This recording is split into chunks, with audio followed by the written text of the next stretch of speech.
Today we'll be moving a little bit backwards since last time, and we'll be going back to the Siege of Terra. And this following excerpt is from the book Warhawk, Siege of Terra, or the Siege of Terra, the War series, the Warhawk book. So let's begin. Brother, he voxed using the most heavily encoded channel, the one that was kept clear even when the rest dissolved into shrieking static. For a long moment, the space of the 3 breaths, he got nothing back. And then, just as he was about to give up, a hiss and a crackle spat back at him. "He sent you to haul me back in, then," came Jaghatai's voice, distorted and faint over the whirl of interference. Sanguinius smiled. Ever suspicious, the con verging on the paranoid, little changed. "If he'd asked, do you think I'd have agreed?" At the other end, a grunt of amused scorn. "Maybe. You're a helpful soul. The ultimate gate is on the edge of being compassed. Your window for withdrawal shrinks." "Yes, I've noticed. And though you have a reputation for sneaking back at the last minute, I fear this may be slipping out of your grasp. We're not coming back. You're almost entirely surrounded." "Yes, we are." Sanguinius clenched a single fist, willing himself to remain calm. He admired Jaghatai. He had labored long with him on the elements of the Librarius. Yeah. He had fought alongside him more than once, but still, the pig-headedness could irritate. "Then you, too, have given up." "Far from it."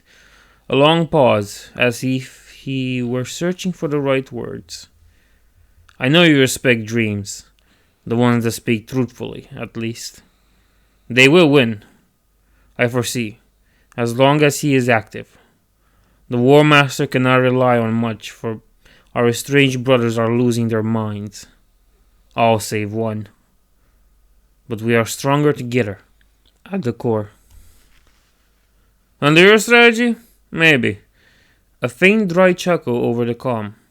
"Forgive me, this is not about character. It is about what we need to break the hold. The hold that crushes our spirit." Even across the interference, Sanguinius could hear the urgency in his brother's voice. "They do not plan anymore. They rush at the barriers set before them, barely knowing where they are, barely knowing their own names. But he is waiting, beyond our reach, as careful as he ever was. When all else is ashes, when we think that nothing worse remains, he will come. And that ends our last hope." Sanguinius weighed his own words carefully then. "Mortarion has been changed, brother. He is not what he was when you met on Prospero. Could you stand against him now? Could any of us?" "I don't know. But then, if that is your counsel, when that moment comes and you are called to face one of them, I shall expect you to stand down too, hand over your spear, make your excuses, fall back again."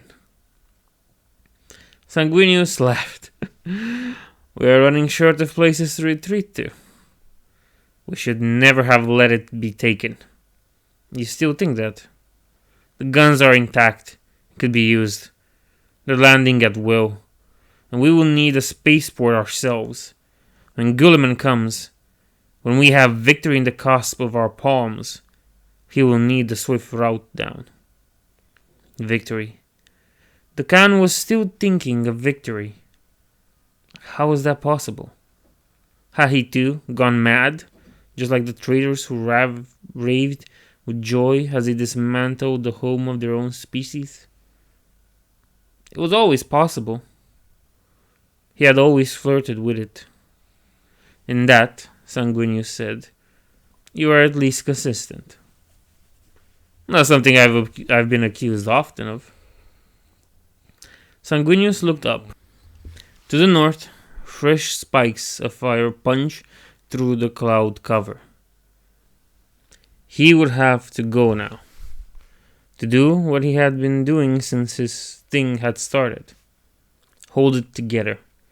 Keep the troops fighting for just another day, another hour, another moment. I did not make contact to summon you back, he said. Much as it would have gladdened my heart to have you with us, Rogo always said you'll make your move, sooner or later. And he's usually right about the rest of us. Hence why he's organizing things. He watched the burning lands, the spoils of a once proud galactic civilization brought low by its own vices. I made contact because if you do this, it may be the last time we ever speak. And so I wanted to send you my blessing. I wanted to wish you luck. And I wanted to express the hope that you'll ram that damn sight so far down his throat that he'll never find his stupid rebreather again. The Khan laughed hard at that. Even distorted by the poor Ling, Sanguinius heard that it was the right kind of laugh. Not cynical, not knowing, just a brief break in the suffocating tension. We'll meet again, my friend, the Khan said. We will build all the things we ever dreamed of. Till then, do what you must. Keep them hoping. Hold the walls. The link cut. Sanguinius stood for just a little while longer, alone on the parapet, watching his birth world burn. He looked over his shoulder to where the great massif of the inner palace rose up.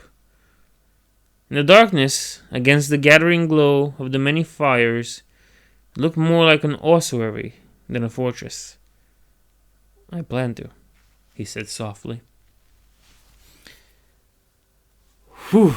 And this was amazing. I have to say it really speaks to the relation between Jaghatai Khan and Sanguinius. And it really shows Sanguinius' more vicious side, but that's a side we can see in other books during the Horus Heresy, that Sanguinius, as noble and as pure as he looks, is not one to be trifled with. But nevertheless, I'm gonna be honest, the Warhawk is a badass.